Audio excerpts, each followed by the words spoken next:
Go! All right, we're on. We're on the air. Really, we're not, but I am recording this now. So remember that. Now, let me go over a couple of things that I hope will become crystal clear now that we've gone through it. Think of these quizzes you've been taking as practice for the test that's coming up very soon. It's sort of your pre-Valentine's Day gift from me as a test. You know, Valentine's Day, that's what I call Single Awareness Day. No? Oh, never mind. Too early, too close to home. Some people call it that. Some people call it Single Awareness Day. Anyway, I believe it's February the 12th when the test is, but you can check everything.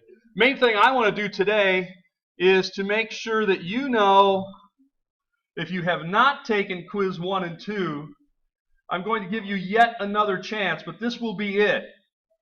So hopefully you work out all the bugs this week. So after this time, if you have problems, well, I'm sorry, but I can't keep extending it every week, then there's no deadline. So, quiz 1, 2, and 3 are due on Sunday night by midnight. Now, what I recommend is, and for many of you this has not been a problem, you have the Respondus thing, you're using it correctly, but I want to go over it one more time. Come on in. I want to go over this one last time, and hopefully we can move on from this, because it is a learning curve. I got everybody's attention? Because I don't want to have to go over it again. So, basically, the Respondus thing is a browser, and I've sent you a lot of stuff on this. I even created a button on here. Where is it? Come on. Right there, Respondus. So, can somebody open the door for her there? Yeah, she can't. Okay. Come on in.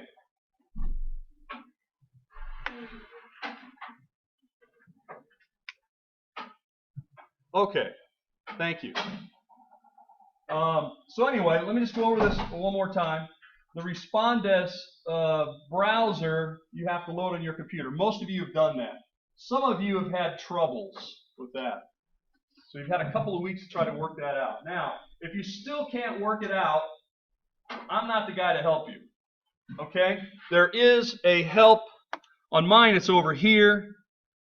I don't know where it is on yours. I think yours is on the right. But there is a help center button. There is a phone number there that you can call, which I sent you, which is an 800 number. People will answer it 24 hours a day, 7 days a week. Now, here's the problem.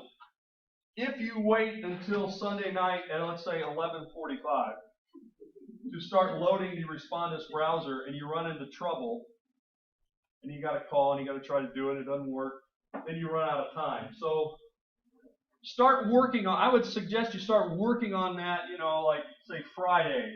Make sure the browser thing works. That way there's more people around, you get more help, you got more time. And if for some reason you can't get it to work, go to the library. The library has several computers with the Respondus thing on it. Okay? Several computers with Respondus on it. And you take the test and the quiz or whatever there. Okay? But you can get a webcam. Yes, they have a webcam you can check out there too if you don't have a webcam or whatever. So, go to the library. Now, again, that means you got to check and see when the library is open. I checked on Sunday, it's open until 11 p.m. I think from like noon or 1 o'clock till 11. So you can check their hours on the weekend, which means you can't show up at 10:55 and try to do it because they're going to kick you out. All right? I hope that's clear, and that think of the quizzes kind of as practice for that. I've got a lot of information up there. If you do have questions, you can still write to me. But if they're technical things, really I can't help you. Call that 800 number that's under the Help Center, and they will help you. They will try to help you. Here's their phone, 24 hours a day, 7 days a week. So you go to the Help Center. You can chat with them as well between 8 a.m. and midnight. That works well. It opens up a little chat thing, and then you do it if you like to do that. I know some people are very afraid to speak on a telephone. Everybody has a telephone, but nobody wants to talk on a telephone. So you can chat until midnight. Okay, you can send an email, but that's not going to be as fast or as direct. They'll still respond. All right. I hope that helps. All right. We are now up to week, what are we? Week number 4, and we are talking about the Hellenistic world. Right, you know that some people do devotions every morning. I think that's a good idea. Do it sometime. You know, basically do it right. Read the Bible. You know, the Bible. You've heard of the Bible, I hope, and you read it. You read the Bible and you think about it. And so this one guy, it was his idea. I think he was a freshman. And so every morning he thought, you know, I really ought to do some kind of thing like that. Would be good. You know, I'm here at Southeastern University, and we're supposed to, you know, be interested in the Bible and spiritual things. And so I'm going to do that. So what he did every morning is he took his Bible. I think he had a really big King James, and he would flip it. He would just flip the pages and he'd stick his finger in there. Just sort of let God pick out the verse for the day. So he'd have a verse of the day. No, that's pretty good. And so he would do that each morning. One morning he did that. He flipped it, and his finger came down upon the verse, Judas went out and hung himself. I thought, well, that's not a very good verse of the day, you know. So he thought, I'll try it again. So he flipped his Bible up, put his finger down, and said, go thou and do likewise. That's just a joke. Nobody really did that. But, you know, you gotta be careful. That's all I'm saying. You gotta be careful. All right, that's got nothing to do with what we're talking about today. Except, I suppose, the idea that you should read things in context. All right? Always. We're going to talk about the Hellenistic period. The Hellenistic period deals with Macedonia, the Macedonians. It gets the name, by the way, no ancient person ever mentioned the Hellenistic period. That's a fairly modern term, invented term, to try to describe the later Greek history. After the fall of Athens, you know, after the Peloponnesian War, things really do change. It's still sort of Greek, but it's a little different. And so they began to call it the Hellenistic period. It comes from the Greek word Hellas. You know, Greeks did not call themselves Greeks. They didn't call Greece, Greece. They called Greece Hellas. So Hellenistic then is taken from that Greek word Hellas, which means Greece, and they kind of make a new English, anglicized word, Hellenistic. Hellenistic period then is roughly from about 350, people would debate it. Well, let's say about 350. Well, let's make it 400. About 400 BC down to about the Roman era, which would be, you know, about 150 BC to 100 BC, depending on where you're at. So it's about a 300 to 350 year period before the Romans take over an area and while the Greeks still have control. So we just want to go over it again. As always, we have to survey it. Now, first of all, to really understand this, we have to understand what the Greeks thought about Macedonians.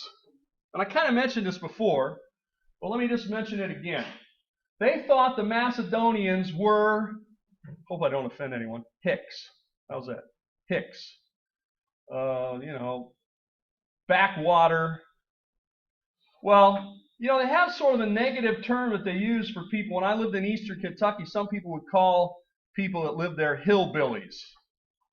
That's kind of a negative term, hillbilly, hick, right?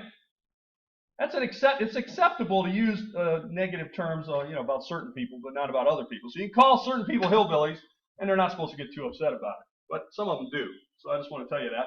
But anyway, that's sort of what they thought of them. People in Athens thought the people in Macedonia were not really truly Greek. They were a bunch of country bumpkins who lived up north in the hills of Macedonia and sort of pretended to be Greeks. All right, just want you to know that. However, the deal is here, the Macedonians end up getting a lot of natural resources. Also, by the way, They stay out of the middle of a lot of the conflict. Have you realized that? When you had the great Persian Wars, Persia just marched through there. They didn't really destroy anything. When they had the Peloponnesian Wars, that was pretty much a lot more in the south. They weren't fighting up there. So they were spared a lot of the battles. And they discovered silver in the mines up there in those hills. So suddenly the Macedonians now, who have been spared a lot of this trouble, their cities are still intact, and now they've got silver. Their importance begins to grow. During this period, let's say roughly 400 BC, 380 BC, down to about, let's say 180 to 80 BC. Okay? All right. By the way, that is a picture of Alexander the Great on horseback. We know his horse's name, Bucephalus. You know that? That won't be on the test. But that's Alexander the Great's name for his horse. He loved his horse, by the way. He had his horse as a gift. Well, anyway, you'll have to look it all up. Alexander, then, this is a mosaic from Pompeii. They found it in a very fancy house on the floor, and it's a big scene of one of the battles where Alexander the Great is. And that's just a close-up of part of it. Okay? All right. So here is Big Al. I call him Big Al, Alexander the Great. Alexander's great, so he's big. He's Big Al.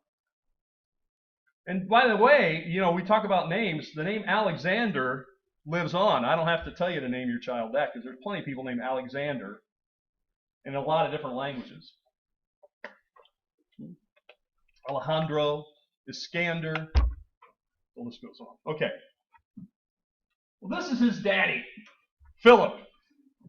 Philip II, also known as, a.k.a. Philip the Great. 382 to 336, that's his lifespan.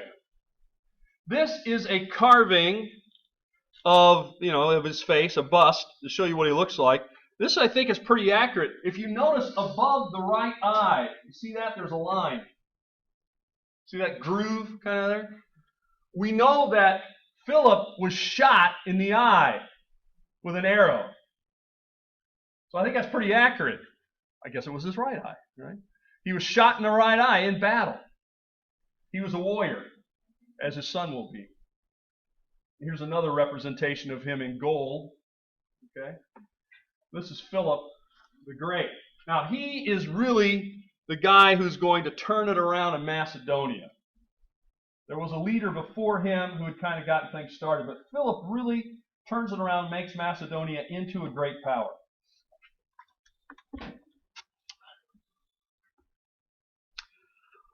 He expands the Macedonian territory. He improves the army. He changes their techniques. They begin to use, for example, a much longer spear, and he would march in formation with these spears sticking out, coming at you, double time, that kind of thing. He was a great commander. He's assassinated. He may have done much, much more.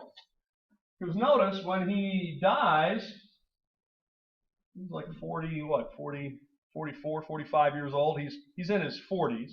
He could have lived much longer.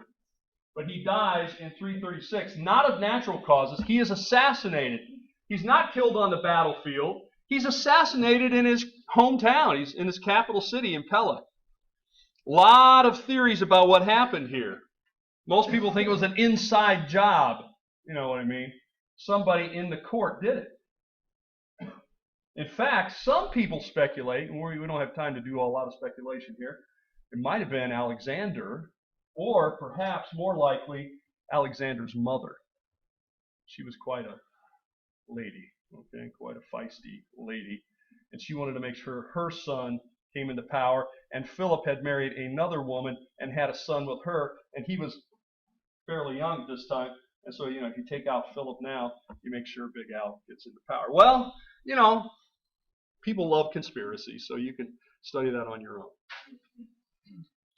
I don't like the conspiracy so much. I think it's just too easy to blame everything on a conspiracy. Sometimes things just happen. Sometimes, it's not as exciting as what it seems. But that well could be. Now, here is a map that shows us the Macedonian territory.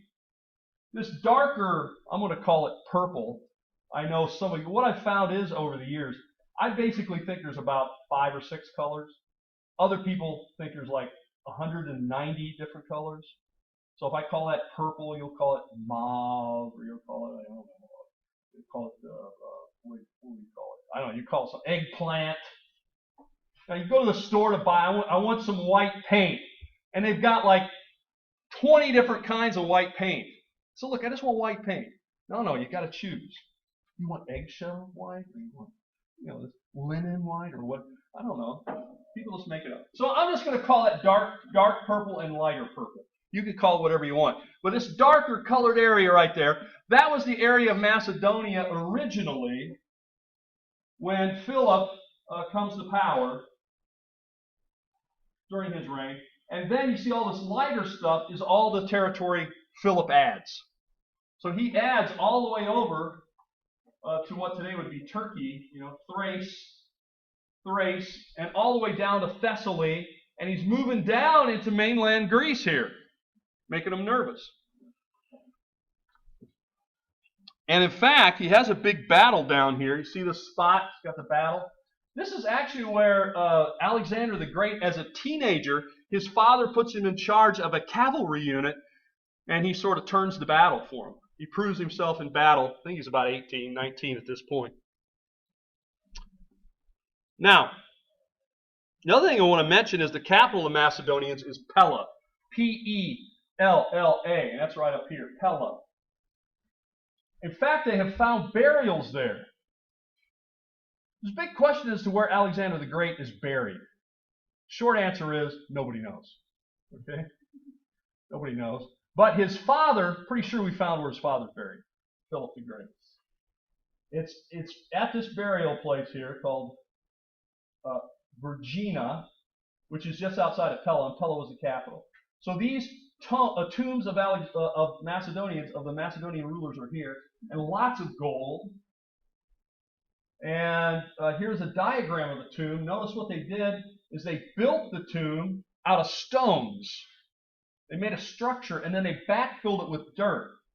We talked about something similar like that. Remember, we talked about those Tholos tombs down at Mycenae. This is not quite a Tholos tomb, but it's a similar idea, where we build the tomb structure, and then we sort of build it up next to a hillside, and then we backfill over it so it makes it hard for people to find it or rob it. And you have an entrance to it. So here's Philip's tomb in a mound. Okay? Sometimes the mound's called a tumulus. All right. Now, in there, and here's a nice diagram of it. Again, I think I borrowed this from National Geographic magazine. They have a lot of good stuff. I'm sure they don't mind. Anyway, here it is. It's all for educational purposes. And I just gave them a commercial. I said, National Geographic is a nice magazine. So you might want to buy it. Anyway, so here's the entrance. It kind of looks like a building, but notice then they backfill over it. It's kind of got a barrel vault. Anyway, so that's what it looks like. Okay, so here's sort of the cutaway in the hillside. Here's more of an artistic drawing of it. So I just want to show you some of this because it's kind of neat stuff. Here you can see a golden quiver. You know what a quiver is, right? Which put arrows in. Often put it on your back, have a strap. Reach back, get your arrows. Okay, very important when you're an archer to have a quiver, to have your arrows handy. This one probably, I kind of doubt this was used in battle because it's golden. Yeah, you wouldn't want to go into battle with that. You wouldn't want to lose it, mess it up. That's like me. If I usually don't buy things that are nice because if I buy something nice and I don't want to use it, I leave it at home in the box on the shelf because I don't want to lose it. I don't want to drop it. Like somebody bought me a nice ink pen. All right, I don't use it because I don't want to lose it. I don't want to mess it up. It costs too much, so I just use like a regular Bic pen. Just so long it writes. Kind of like my car. I got an old car. Almost 300,000 miles now. I should hit 300,000 miles this year. This is the year. If I keep it running, 300,000 miles on that Chevy Impala. Come on. Let's keep it going. Well, anyway.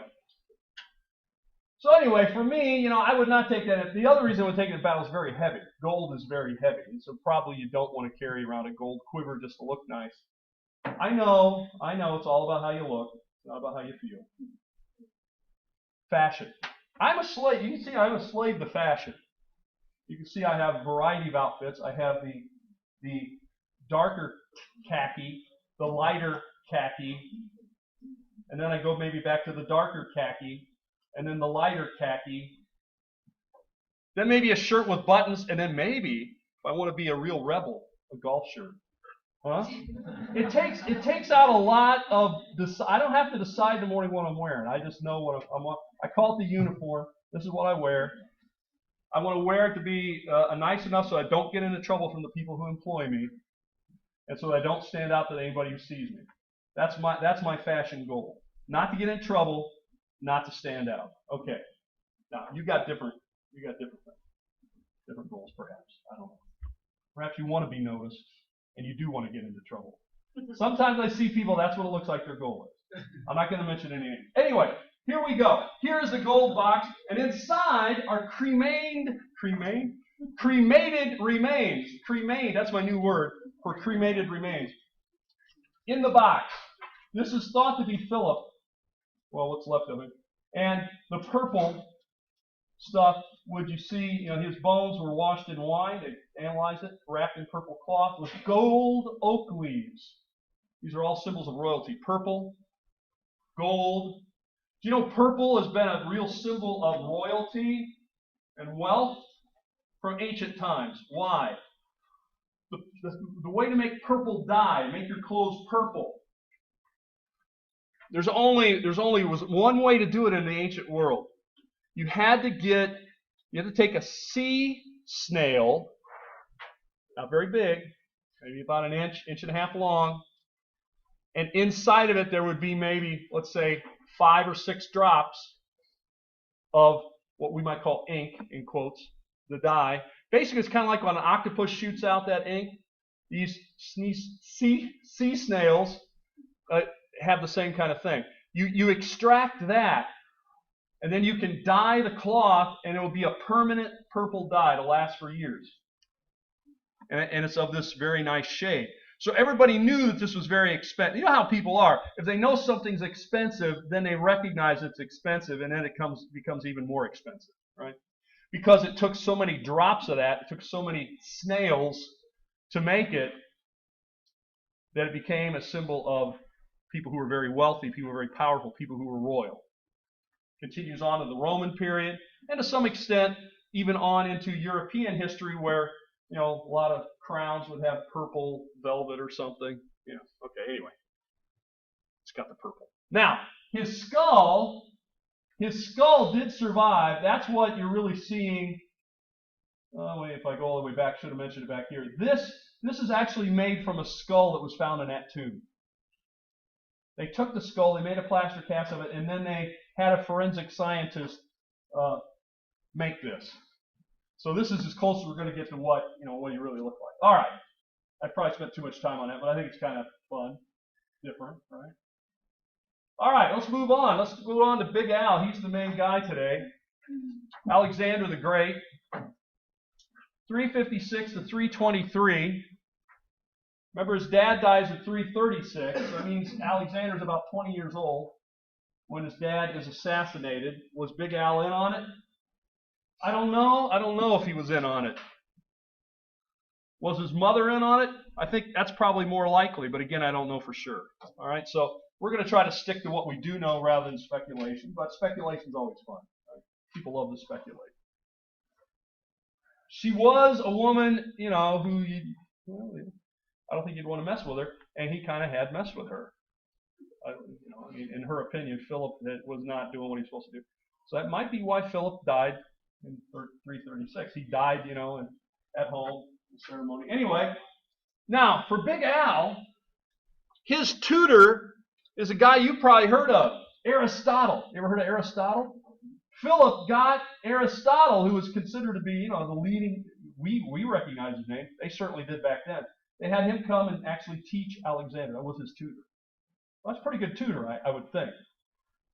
Aristotle, a very bright guy from what I understand.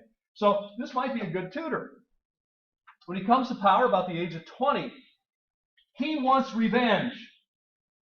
See, whether the guys in Athens thought Alexander was a Greek or not, Alexander thought he was a Greek.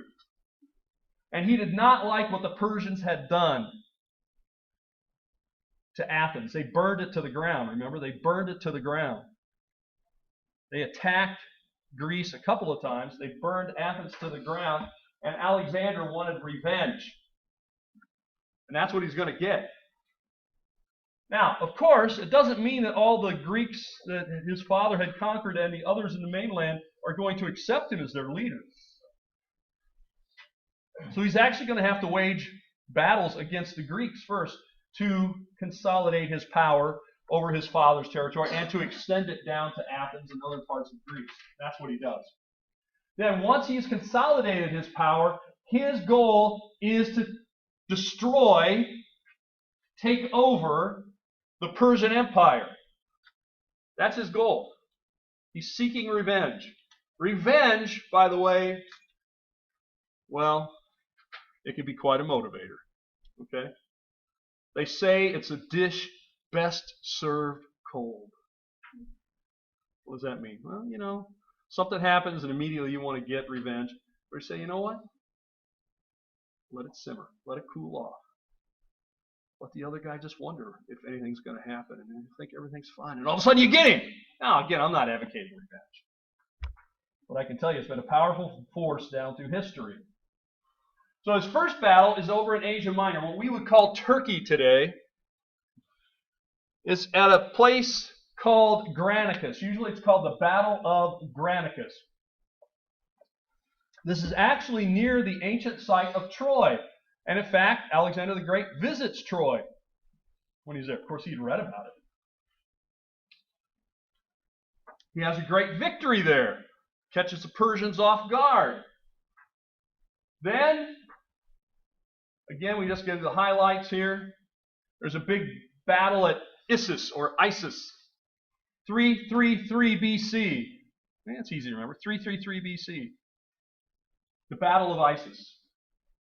So this again, as though torn from the pages of National Geographic, is an image of Alexander the Great. Can't imagine where it came from, but somehow it made its way onto my PowerPoint, and there it is for you to see. So go out and support the National Geographic Society and magazine. Here he is landing. You know, notice he's out front. I think it's important to remember. This was Alexander the Great's way of leading. This was not the Persians' way of leading. Alexander led out front. If Alexander wanted you, let's say we're his army, and he wanted you to attack somewhere over there, he would not be back there saying, hey, you guys go up that way and then turn over there and and then let me know what happens. No, he would be right here saying, follow me. Follow me. Let's go get him. That's how he did it. Many people think that's why he was so successful in leading his army, because he led his army out front. He didn't try to direct it from behind. Okay? So something to keep in mind, perhaps, if you want to be a leader, looking for a leadership principle. I don't know. There you go. Well, the Battle of Isis in 333, and we are skipping over a few things, he defeats Darius III. This is not the same Darius we talked about earlier. This is number 3. Okay? Now, he actually targets him. Darius did stay in the back. Darius had a special chariot built for him. You know, he's the emperor, he's the king. It was sort of like a double-decker. It's like a real high chariot. So the guy driving it was down below, but he had a platform up above. That way he could get up there and he could look out over the battlefield, right? He could see everything that's going on. He could send his instructions out. Tell this flank to move over here. Tell the horses to come this way, whatever. Send his messages out. Observation sort of chariot. Alexander saw that. So he took some men with him. He said, you know what? Here's what we're going to do. We're going to just go after that chariot. Forget the other stuff. We're going to make a wedge towards that chariot. We're just going to keep moving towards that chariot. Forget the other strategic stuff. We're going after him. And pretty soon Darius figured that out. And he decided to take off. And he did. he took off on his chariot. And when all his men saw him taking off, guess what? They lost a lot of their courage. They lost a lot of their, said, well, if he's leaving, why am I staying? See? And that's how they lost the battle. Now, what is the temptation here? And by the way, this is the famous mosaic that I showed you. Remember earlier, just Alexander on his horse? You can see it there on the left. You see up here in the high chariot, that's Darius right there. You see Big Al looking at him. The men coming towards him. This is when he turns and takes off. So this is the pivotal point in the Battle of Issus. It's on this floor mosaic from Pompeii. Okay? Now, here's the decision Alexander has to make. You got to decide what you would do. Would you hunt him down like a dog and take him out right now? Or do you let him go? Well, probably your natural if you're wanting revenge, and this is the guy who's the leader. Let's take him out. Let's chase him. Alexander did not do that.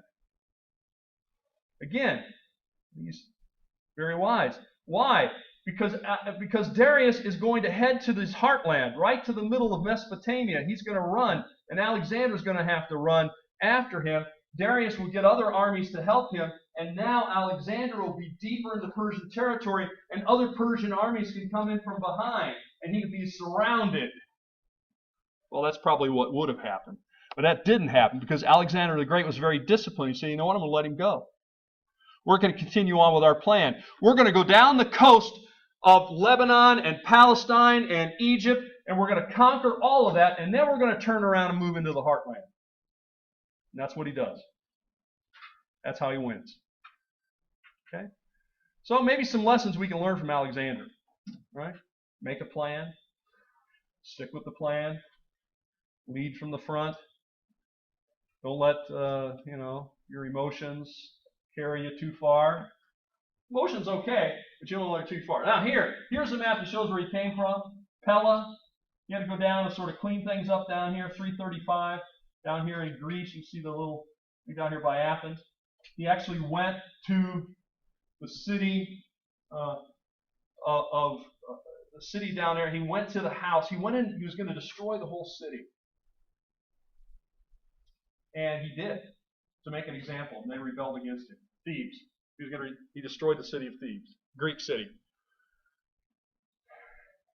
He knew that there's a very, very famous poet who is from Thebes. His name is Pindar. P-I-N-D-A-R. Pindar. Pindar wrote many, many poems. Alexander had read them. He said, I know this is the home of Pindar. Where is his house? The only thing he spared in that whole city was Pindar's house. Why? Because he liked Pindar's writings. Everything else he loved. Everybody else got the message to say, you know what? Maybe Al's a good leader after all. And then, they all got on board. That's when he heads down here by Troy, Battle of Granicus, goes down along the coast, comes back up inland, Gordian, cuts the Gordian knot, comes back down here, and here is Issus. The Battle of Issus is what today would be in Turkey, very near the Syrian border. He defeats him at 333. He does not follow inland, but he heads down the coast, straight down the coast of what would be Syria today and Lebanon. Okay? So let's move on. Yeah, there's the battle there. There's the battle there that we talked about. Okay. Now, Palestine, as he moves down the coast, he's going to hit up with a very tough city to take. And if you are students of the Bible, you have heard of the city of Tyre. Mentioned often in the prophets. Tyre. T-Y-R-E. The city of Tyre is actually, you might think of it like two cities, where the city has two parts. Big part of it's on the mainland, but there's also a very significant part that was on an island, right offshore. And so it made it a great harbor town. It was a great navy. I think this is a Phoenician city. Phoenicians were great sailors. And they had this great sort of city with an island and the mainland. Alexander comes. By the way, Alexander does not have a navy. He's a land-based, he's an army kind of guy, right? He's not a navy guy. So, when he comes to this, it's a real challenge. How is he going to take a Phoenician city without a navy? He conquers the part of the city that's on land. And then he's got the city that's out there on the island. Now you might say, well, you know what? I've done my point. I'm just going to keep moving. Alexander said, no. I am not leaving this city unconquered. Why? If I leave this city unconquered, the news will get out that Alexander came here and Tyre withstood his battle. This is why the Old Testament prophets would make a big deal about saying Tyre would one day fall. Because Tyre was a city that people thought would never fall. They believed that they would never fall for this very reason. The Old Testament prophets said they would fall. Guess what? They did fall when Alexander the Great took them. You might say it fulfilled a prophecy. Well, I think it did. At any rate, what did he do? He began to dump the rubble of the city into the sea. He used the captives from the city and his soldiers, and they began just dumping it in. They built a causeway out about 2 miles and connected it to the island. Then he marched across the causeway and took the island by land. That's determination. And it took him months to do it. But he did it that way because he was not going to leave this city behind. Want to know why Alexander the Great was victorious? Well, he came up against some tough things and he didn't bypass what's tough. You know, sometimes in life, some people, I'm sure nobody in this room, but some people try to avoid the tough things. They only want to do what's easy. Take the easy way. Take the easy way to this, take the easy way to this class, take the easy way in this degree, take the easy way in life. It might work for you for a little while, maybe. But in the long run, it's not going to work. Right? It's not going to work that well. It's like an athlete who wants to take the easy way. He just shows up for the game ready to play and says, Coach, I'm ready to go in. And say, hey, you weren't at practice. You don't get to play. Well, why not? I'm ready. I'm better than these guys. I'm ready to do it. Sorry. You got to put in the time. You got to learn the plays. You got to lift the weights. You got to run. You got to do the stuff you don't want to do to be able to do the things you do want to do. If you try to bypass that, guess what? When you get in the game, it's not going to go that well. Same way in life, same thing with your studies. If we always take the easy way, well, we end up not fulfilling our potential. Well, anyway, we're talking about Alexander the Great. He definitely took the tough way, right? Here. So here he is. You see, he's coming down the coast. There's Tyre. That's a big battle for him. 332. He's going to spend months there doing this. He'll finally defeat the city, and he'll move on south. And by the way, when he gets down here, guess what? Since they've heard the story about Tyre, and they know Tyre's a much tougher city than they are, when Alexander the Great comes, they just give up. See, so on the one hand, you might say he wasted time at Tyre. At the other way, he actually saved time. Because now when he gets down to Egypt and down in these, they just say, hey, Al, you're our leader. The Egyptians bowed down to him and they said, behold, we see the divine son of Ra. He's the new Pharaoh. Alexander kind of liked that idea. Hey, I'm divine. I guess I'm not like a regular guy, am I? I am kind of divine. You know, and that really started to get to him, by the way. What my mother used to call the big head. Get the big head. Get too big for your britches. That's another way she used to put it. And that will ultimately be his downfall. That'll be part of his downfall. He begins to accept this worship, which they did not do in Greece, and his men would not do it. In fact, there's one occasion when Alexander the Great, who started hitting the bottle pretty hard, demanded that one of his old friends bow down to him, and he wouldn't do it. So Alexander had him killed.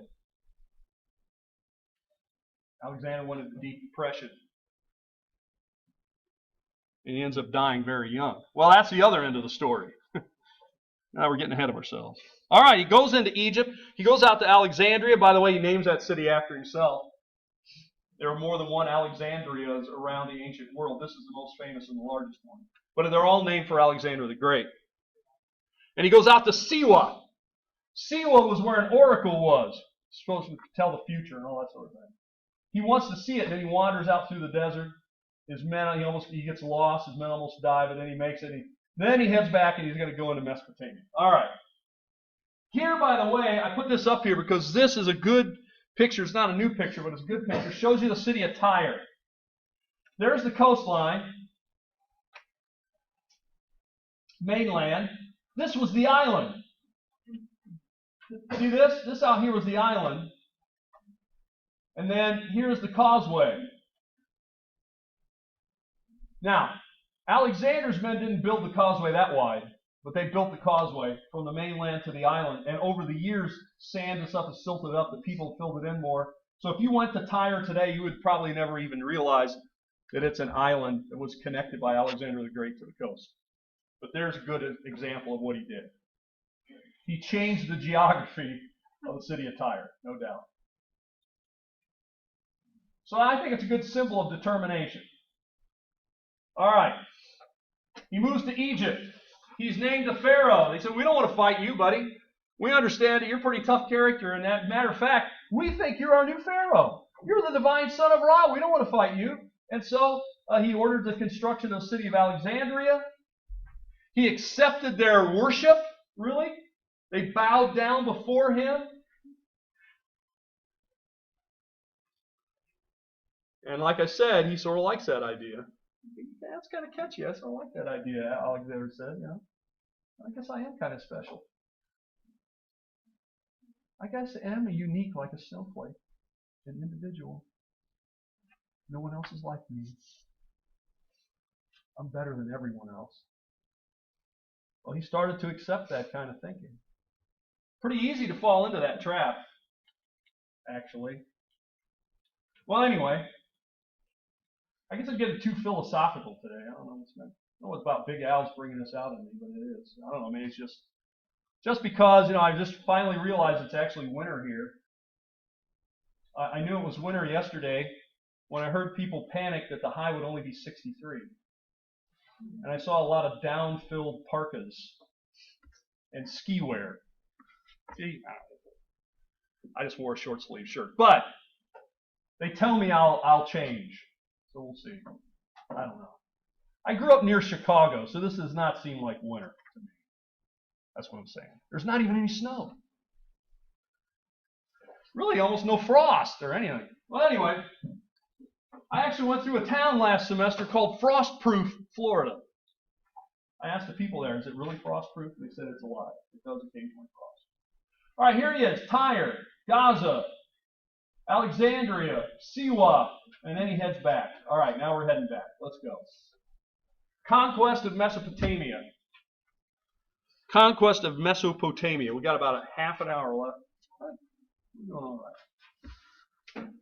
Now, it was a very big battle near what today, near the ancient city of Babylon, which, by the way, is not too far from Baghdad. Although Babylon and Baghdad are not the same city. They're not too far apart. It's called the Battle of Gaugamela. Gaugamela. 331. This is where Darius is defeated by Alexander. But guess what? He escapes one more time. He runs away from the battle again.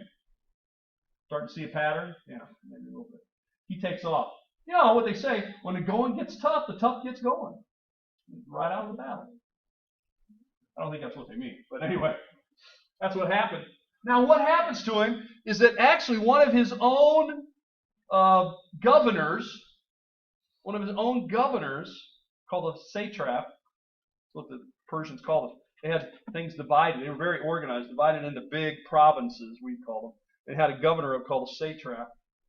One of the satraps kills Darius himself and delivers the body to Alexander the Great, thinking it's going to winning brownie points with Big Al. And here, you want this guy? Here he is. I got him for you. Okay? Alexander was not impressed. Matter of fact, Alexander the Great was angry. You killed your king?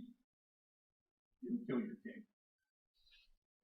And in fact, Alexander the Great, you know what he did with the body of Darius the Great? He honored it. He buried it in a royal fashion, in royal grave. Why? Because he respected the office of king. He was the king. He was Alexander's enemy, but he was the king. You don't betray him and kill him. That's my job. You know, I don't betray him. I kill him. I go after him. We fight in battle, and he dies in honor. He doesn't die with some Some guy sneaking around and stabbing him. Well, anyway, Alexander then takes the city of Babylon, and in revenge, he goes down and he destroys the capital cities of Susa, Pasargada, and especially of Persepolis. Persepolis was the great Persian city, and Alexander burns it to the ground. Why? Why? Yeah, they burned Athens. Okay, it's a payback. You burned Athens, I'm burning Persepolis. Persepolis was a fabulous city. You can still see some of it in museums. The capitals with double-headed bulls and some of the carvings that are there. You can see some of it, well, got to go a long ways from here. Now, you see some in Chicago. That's probably the closest place. Maybe a little bit in New York or Boston. You can see it certainly in Paris and other museums. They have parts of these things there. And you see this picture up here, that's the Great Procession Way. Those are all people bringing gifts to the Persian king. He was called the King of Kings because other kings had to give him money and give him gifts. This is a procession of all the leaders who came to present him annually with gifts. Okay? Anyway. So there you have it. He goes down through, he fights a battle of Gaugamela. Darius escapes. He takes Babylon. Okay? He keeps through there. Susa.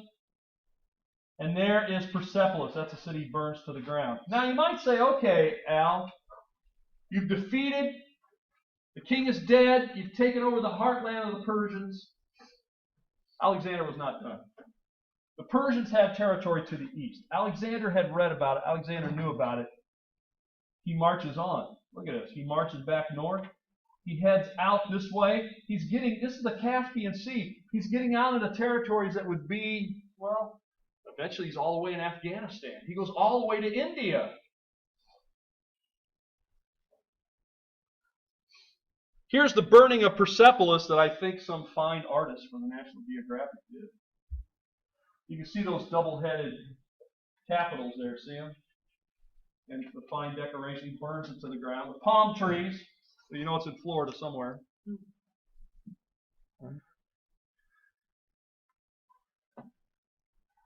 But then he moves on to the east. He conquers Bactria. Bactria is basically pretty close to what we would call Afghanistan today. There's a great king there called Porus, P-O-R-U-S. And in fact, Alexander the Great ends up marrying his daughter. He marries the king. After he defeats him, he marries the daughter. Her name is Roxanne.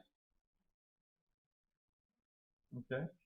Then he heads south into what today would be Pakistan. And he goes, it's ancient India. He goes to the Indus River Valley. He conquers it in 327. Now, why does Alexander stop? He wanted to keep going, but you know who wanted to stop? His men. His men finally said, you know what, Alexander? It's now 327. We've been fighting pretty much since your father died, 336. We've been fighting for a decade. We're a long ways from home. When are we ever going to see Greece again? His men were tired. He feared they might actually leave him or rebel or whatever. So he said, okay, man. They headed back to Mesopotamia. They headed back to Babylon. And Alexander was a lot better warrior than he was, sort of dealing with everyday life as a ruler. This is when he got into Great Depression and alcoholism and all that kind of stuff. And he ends up dying. Great mystery around how he's dying. Some people try to say it's conspiracy and all that. I think it was probably a combination of alcohol, depression, and maybe a ruptured appendix. But at any rate, Alexander dies at the age of 33 in Babylon. Okay? Now get this. He has no successor. By the way, when he got back to Babylon, he married another woman, a Persian woman. And he did have a child with Roxanne. He was very young when he died. And when it came to Alexander on he's in a great fever on the bed. He was in a great fever, and he came to Alexander and he said, Alexander, if you don't make it, who should lead? You know what Alexander said?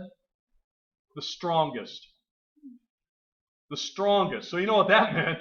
Now all of Alexander's great generals begin jockeying for position, saying, I'm the strongest. And they begin fighting one another. And so Alexander's great empire, great kingdom, is divided up into big chunks, 4 big chunks. You can read about that in the Old Testament too. In fact, it's predicted in the Old Testament that this great empire would be divided into 4 parts. And it was. By the way, you see this picture of the boats with the thing across? Remember when I said that they made a floating bridge to go across the Hellespont? This is the kind of thing I'm talking about. They lashed boats together and made a walkway across it. All right, so here it is. Here's the eastern part. Over here is Babylon. He's way over here. This is India. Okay. Here's another Alexandria, by the way. He's all the way. Here's another Alexandria. Alexandria the furthest. And he's way over here in what would be Afghanistan, Pakistan, and the other stands. There's a lot of stands over there. Glorious Uzbekistan. You know, they're all over there. All right. Now I'm going to show you the whole thing. I think I got the whole thing. Oh, no. This first of the picture is battle with King Porus. King Porus is using elephants in battle. This really stuck with the Greeks. And they began to incorporate elephants into their army. Elephants are big. You hadn't noticed, they're very big. They're much bigger than a horse. And in fact, horses don't like elephants. That's my very technical assessment. Horses don't like it. And once they know the smell of an elephant, they even smell the elephant, they get nervous. Why? Because the elephant's so big. And an elephant can move amazingly fast over a short distance. They can move about as fast as a horse. And they can stomp a horse. You know, they can knock them over. Horses are used to being the biggest thing around. And now they got these elephants. Now these elephants were kind of used like tanks. Put a guy up here with an arrow. They would come through ground troops and break them apart because you're going to get out of the way of an elephant. So kind of like a battering ram, kind of like a tank, and also a platform to fire arrows and things. And they're hard to kill. Get tough skin, very thick skin. By the way, if you do find yourself needing to kill an elephant, which it could happen, and you don't have an elephant gun handy, you want to go for the chest, between the front legs here.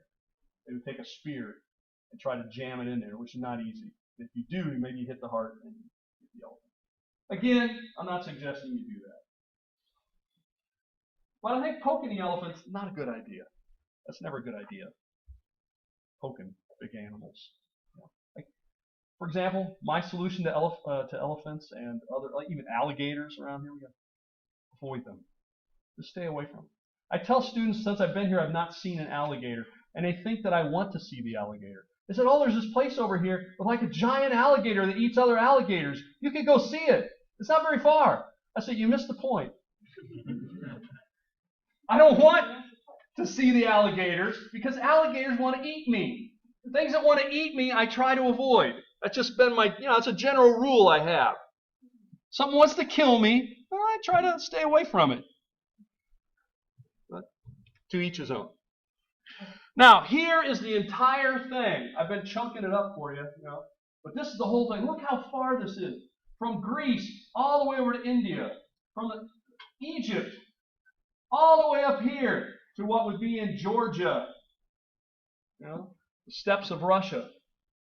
The Caspian Sea, the Black Sea, the Mediterranean Sea, the Persian Gulf, the Red Sea, the Indian Ocean.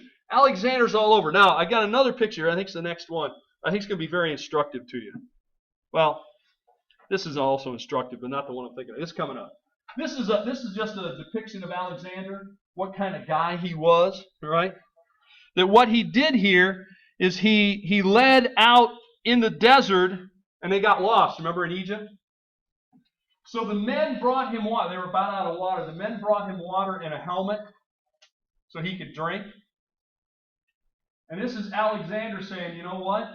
I'm not going to drink water if my men can't drink water. So he poured it out on the ground. You know what all the men said? Hey, I'd take that helmet.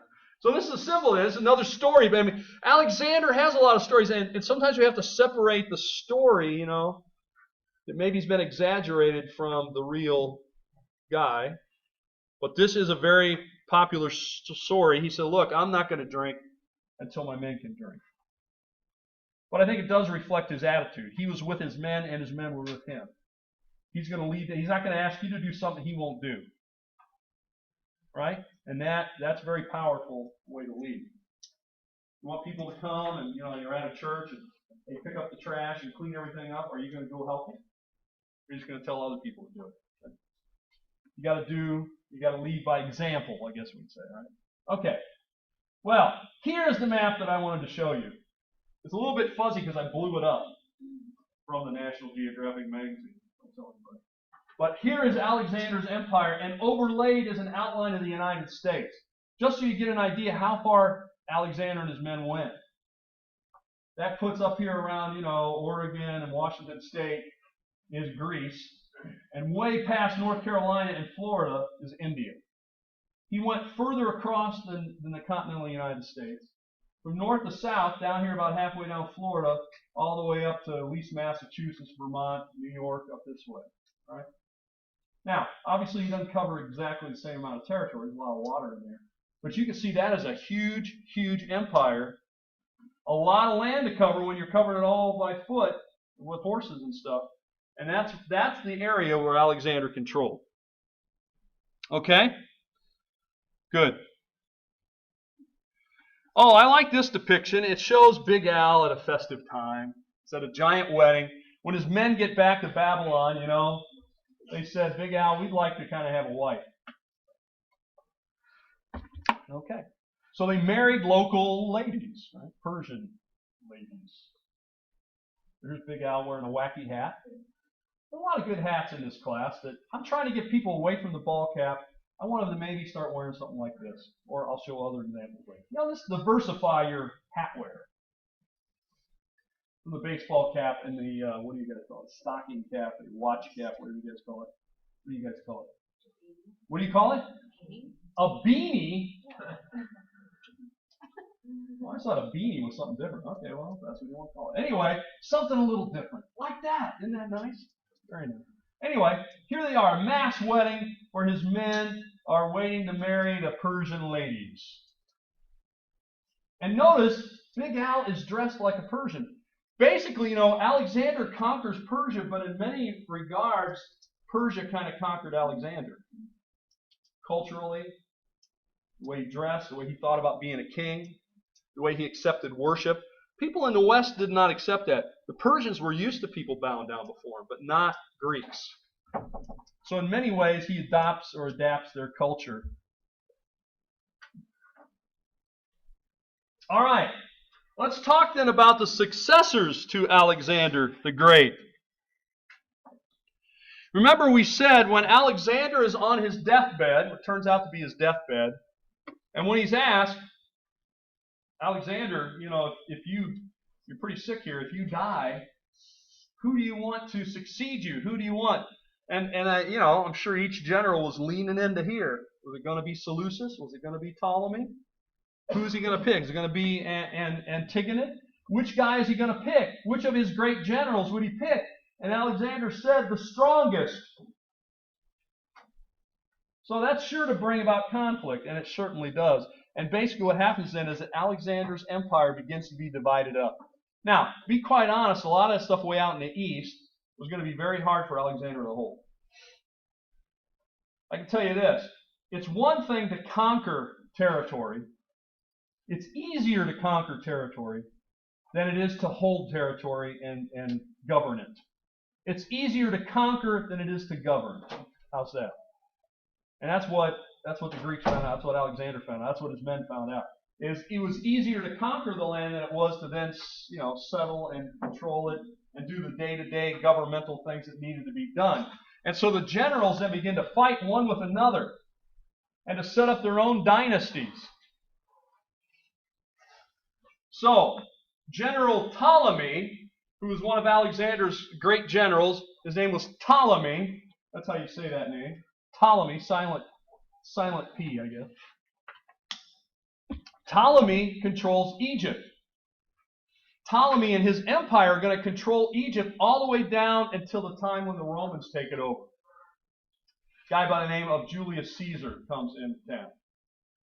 And there's going to be a series of leaders named Ptolemy and a series of leaders named Cleopatra. So when you think of Cleopatra, you only think maybe of one Cleopatra. There were several Cleopatras, just like there were several Ptolemies. All right? And what you have there in Egypt is a kind of hybrid sort of thing. They have the Greek influence, but you also have the great Egyptian influence, which is very old. And so the Ptolemaic Egypt is an interesting blend, synthesis of Greek and Egyptian. And so some people just study that, because it's very interesting to see the religion and the culture and all that. So it combines this Greek and Egyptian culture. And like I said, the Ptolemaic dynasty lasted until that last Cleopatra, the most famous one, the one you always hear about, around 30 BC. Okay? You can watch an old movie, and it was Elizabeth Taylor. What's Cleopatra? There's a movie just called Cleopatra from like 1958 or 62 or somewhere in that area, right around 1960. Big budget. Well, at that time, it was the biggest budget film ever made. It's very elaborate. They didn't use any computer stuff. They didn't have it. So every person you see there is a real person in costume. And there were thousands of them. And they were all paid. So that's part of the reason it's such a big budget. Now, they get like 20 guys, and then they just take the computer and go, boop, boop, boop, boop. Now we got 2,000 guys out of 20 or something. Or 50. We don't have to pay so many people. All right. By the way, I put this up here. This is an old sort of drawing illustration that Ptolemaic Egypt actually had. Within Ptolemaic Egypt, they had some of the wonders of the ancient world. You ever heard of the wonders of the ancient world? The 7 wonders of the ancient world? 5 of the 7 wonders of the ancient world were Hellenistic in creation. And so it's no surprise it was the Hellenistic people who drew up the list. And so they put their own stuff on the list. There's only 2 pre-Hellenistic things on that list. Got to guess what they are? We mentioned them in class already. The pyramids, that's one of the 7 wonders of the ancient world, is not Hellenistic. And we mentioned one other one last week. Yeah?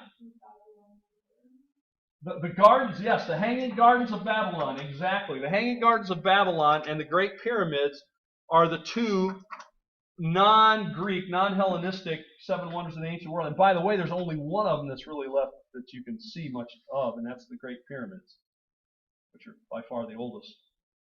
You got the Temple of Artemis at Ephesus. You got the Mausoleum of Halicarnassus, right? You got the great Temple of Zeus at Olympia. You've got the Colossus of Rhodes. These are all the 7 wonders of the ancient world. And there's just not much left. You can go see the base, the foundations of the temple, at Olympia, and you can kind of see a little bit of the foundations of the Mausoleum of Halicarnassus. I've been to all the 7 wonders of the ancient world, what's left of them, and there's not much left of any of them. The one I've never been to is Babylon, but there's nothing left of it. But the Great Pyramids. Still looking not too bad, not too shabby now, thousands of years out. And I suspect they'll be there for thousands more years. Even terrorists who want to blow stuff up are going to have a hard time getting rid of the pyramids. Okay? All right. But they did have some other amazing things. One of the 7 wonders, is the Lighthouse of Alexandria. And this is an artist rendering, an old rendering of the Lighthouse of Alexandria. It was a great tower with fire at the top. It was to guide the ships into Alexandria because it was the greatest port in the ancient world, certainly in Egypt, certainly in the Middle East. But it was a great city. Alexandria becomes a real center of activity, of wealth, of learning. They had a great library there, the finest library in the world, still well known. A lot of those books were destroyed later by people who didn't like them and burned a lot of the books, and a cultural center. They actually had kind of like what we'd call a museum and a zoo. You know, they had animals there. People could go see strange animals from around the world. All that kind of stuff they had at Alexandria. So Alexandria is a pretty interesting place. All right, so that's in Egypt. And by the way, here is a map that shows us the territories of Alexandria. Notice the stuff that was out here by India goes back to local rule pretty quickly, out here by the Indus River. And up here for a while they controlled Bactria and Parthia, but that territory will also go to local rule pretty quickly. And so then what you actually have is the biggest chunk, I suppose, would be the Seleucid kingdom. And a lot of this area over here in, further and further in the east, they have less control over. But this is Mesopotamia, Ptolemy. This is under General Seleucus, and it's called the Seleucid Empire or Seleucid Kingdom. Down here in the yellow is the Ptolemaic Empire. Notice that they control Palestine as well. In fact, the Seleucids and the Ptolemies will fight over Palestine, a series of four different wars we're not going to talk about. And eventually the Seleucids will take it over. And when they take it over, they come down and they take the city of Jerusalem. And they're the ones who go in and start defiling the temple area by sacrificing pigs and things there. So if you read there's books that aren't in most of your Bibles probably. It's called the Apocrypha. And there are books in here called 1st and 2nd Maccabees. I don't know if you ever heard of 1st and 2nd Maccabees. They're probably not in your Bible, but they are in the Apocrypha. The 1st and 2nd Maccabees talks about these events with the Seleucids. They call them Syrians. The Syrians are the Seleucids in that story. And so the holiday of Hanukkah celebrates, the rededication of the temple after it's defiled. So that's connected with the Seleucids. So this Hellenistic period, in our Bibles, really from the end of the prophets to the beginning of the Gospels, there's about 400 years it's not covered. It's in that 400 years then that we have all this Hellenistic stuff going on. Then up here in the mainland, they have this sort of reddish color here. You see that? You have some independent states. You have the Antigonids. You have the Kingdom of Pergamum. And so you have basically four big chunks, but the two main ones, Seleucids and the Ptolemies. Okay? Back in mainland Greece, you do have the Antigonid kingdom. That's sort of blue-green color up there by Pella. Well, let's talk about Seleucus for a moment. He takes over Mesopotamia. All right?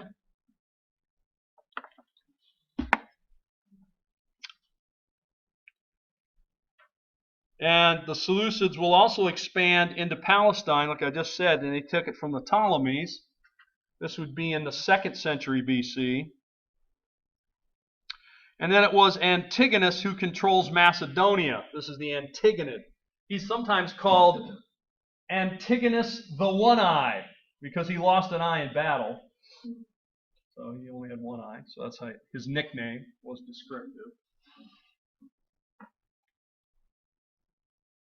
And we see a real shift then to powerful kingdoms ruling. For example, the kingdom of Pergamum in Asia Minor. And here is a picture. I should be able to find a better picture. But this is the altar to Zeus that's at Pergamum. So if you go to the coastal areas of Turkey, I've taken students there several times, you can go to the city of Pergamum. It's one of the cities mentioned as one of the 7 cities of Revelation. If you've read the book of Revelation, you've heard of Pergamum. Well, this big altar that was there was actually excavated by the Germans. And guess what? If you want to go see that, you can't go to Turkey. You got to go to Germany. It's in Berlin. It's inside a museum. I saw it a couple of years ago, and it's really amazing. They kind of put it in there and kind of built a museum around it. Okay. They dismantled it, shipped it from Turkey to Germany, and put it back together again inside this building. Pretty impressive. And it's huge. If a person was standing there, you'd only be, not even an inch high on that screen that we have up there. So I'll have to find a better picture of it. But anyway, there it is. And Pergamum became a very powerful city. By the way, remember we talked earlier in Egypt that they had writing material called papyrus. And that's where we get our word for paper, right? From papyrus. And they have the greatest library in Egypt because they have the papyrus in Alexandria. They had a rival library at Pergamum. But there was competition. And so sometimes when the terms were not good between the kingdom of Pergamum and Ptolemy, they would cut off their supply of papyrus. So they couldn't add books to their library because they didn't have a paper source. So in Pergamum, they developed a new way, a new material to write on. You know what it is called? Parchment. Exactly. And what is parchment made out of? Anybody know? Yep. Yeah? Animal hides, typically sheepskin. You ever heard somebody say they're going to go to college and going to get their sheepskin? They used to put your diplomas on sheepskin or parchment.